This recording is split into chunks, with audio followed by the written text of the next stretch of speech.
Você acompanha agora Nossas Raízes. Partes de diversas mensagens pregadas pelo pastor Valmor Leonel Batista.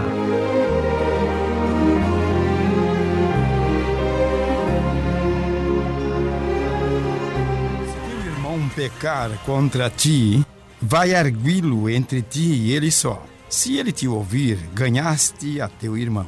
Se, porém, não te ouvir, toma ainda contigo uma ou duas pessoas, para que, pelo depoimento de 2 ou 3 testemunhas, toda a palavra se estabeleça. E se ele não os atender, dize-o à igreja. E se recusar ouvir também a igreja, considera-o como gentio e publicano.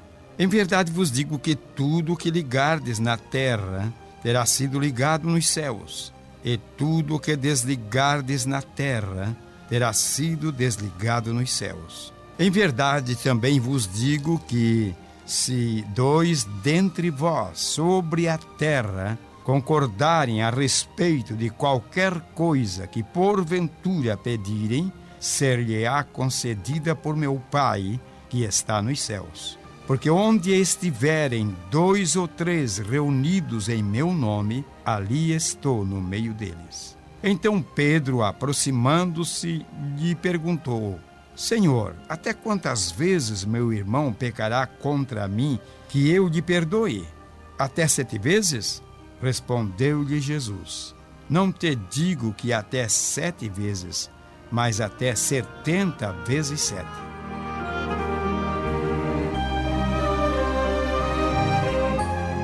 Evangelho de Mateus, capítulo de número 18, versículos 15 ao versículo 22. Que a maravilhosa graça e paz de Cristo esteja sobre cada ouvinte.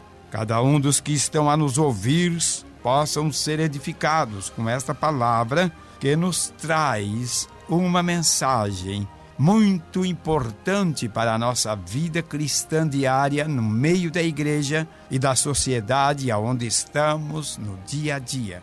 Desejamos que a atenção seja despertada para que, ao falarmos esta palavra, ela seja absorvida, seja entendida, seja respeitada, seja experimentada a sua verdade como o nosso viver diário, para sempre estarmos diante de Deus e em comunhão uns com os outros, embora as nossas diferenças. Eu quero vos transmitir a palavra que precisamos perdoar nosso irmão. No capítulo 18 de Lucas, o Senhor Jesus traz aqui algumas verdades importantes. Ele fala sobre o maior no reino dos céus, quando coloca uma criança e disse: se não se humilhar como esta criança, esse que não se humilha não pode ver o reino de Deus. E quem me receber como recebe uma criança tal como esta, que ele tinha no seu colo, a mim me recebe. Ele falou sobre os tropeços deste mundo, sobre os escândalos que haverão de chegar. E ele disse: ai daquele por quem pode produzir, venha a produzir escândalo. Ele fala da ovelha perdida, que todos conhecem, que eram 100 ovelhas. Uma se extraviou. O pastor amado foi ao encontro dela, quem sabe reuniu mais alguns para ajudá-lo e a encontrou extraviada no caminho e estava numa situação muito incômoda. Mas ele trouxe para junto das suas ovelhas e ficou muito contente, porque aquela estava extraviada e ele trouxe com muito prazer. Após isto, ele fala sobre a parábola do credor incompassivo, daquele servo que, não tendo com que pagar, suplicou ao seu senhor que o perdoasse. Então, o seu senhor o perdoou. E ele foi ao encalço de conservos que também lhe deviam. Os conservos disseram: mas nos perdoe aquilo que estamos lhe devendo, ser misericordioso, ser clemente conosco. Mas ele não fez assim. Ele estava aí exigindo, e apesar de que eles pedissem que fosse paciente consigo, e ele haveriam de pagar, mas eles, indo-se, ele lançou na prisão até que saldasse a dívida. Depois o Senhor soube da atitude desse servo que tinha sido perdoado e, no entanto, não queria perdoar uma pequena dívida dos seus conservos. Então o Senhor o chamou e disse: servo malvado, perdoei-te aquela dívida, a dívida toda, porque me suplicaste. Não devias tu igualmente compadecer-te do teu conservo, como também eu me compadeci de ti? Indignando-se, o seu senhor o entregou aos verdugos até que lhe pagasse toda a dívida. Assim também meu Pai Celeste vos fará, disse Jesus, se do íntimo não perdoardes cada um ao seu irmão.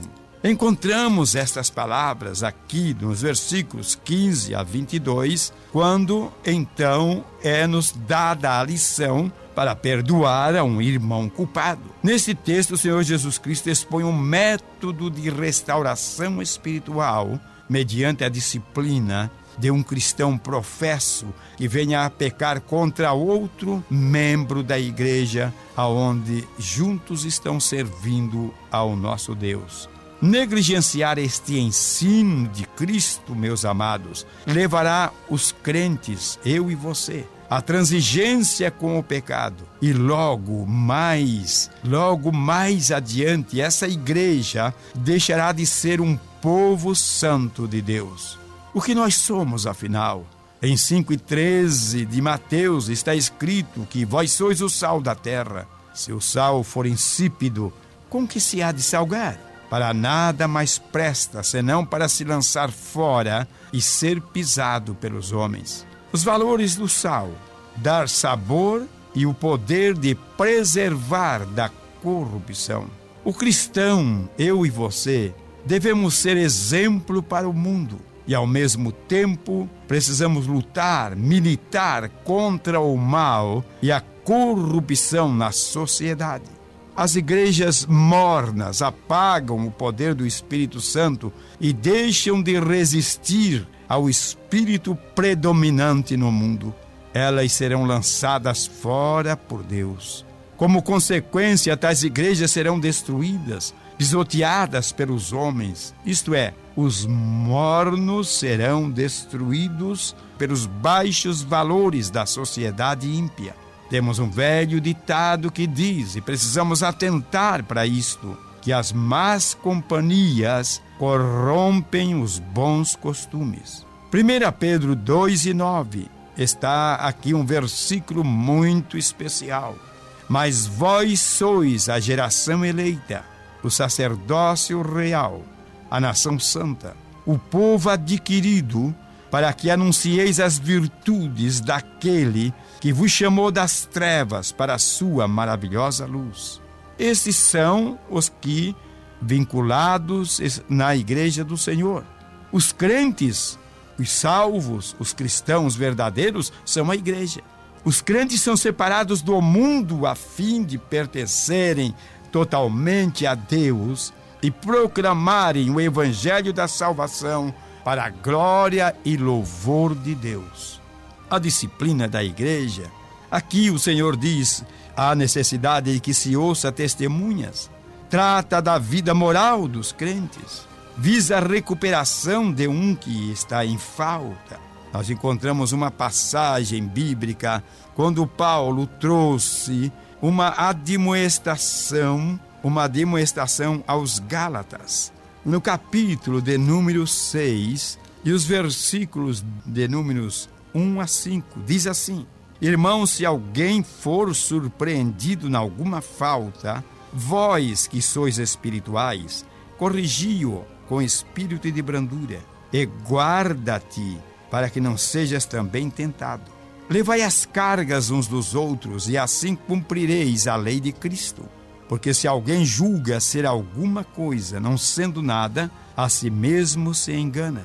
Mas prove cada um o seu labor, e então terá motivo de gloriar-se unicamente em si e não em outro. porque cada um levará o seu próprio fardo. Os membros da igreja devem exortar-se mutuamente e em particular e procurar resolver suas diferenças.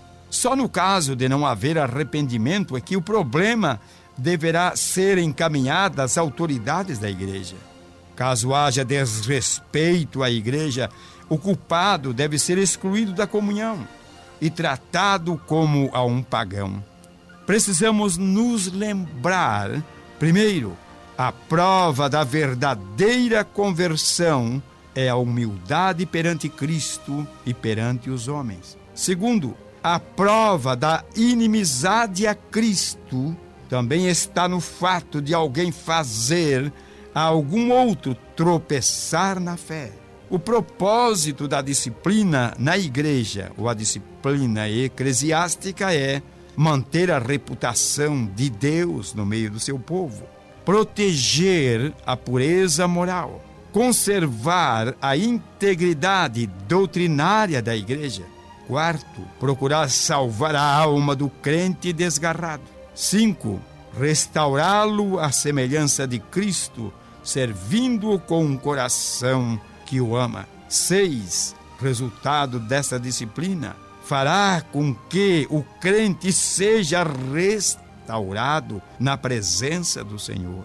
A conservação da pureza da igreja deve ser mantida nas áreas do pecado e da imoralidade, como também nós podemos entender que é mantida a pureza doutrinária, excluindo todo tipo de heresias e de infidelidade à fé neotestamentária. Precisamos cuidar, sim, meus amados, para sermos crentes aonde a vida de comunhão com Deus jamais pode ser de alguma maneira apontada pelos outros de que estamos em falta.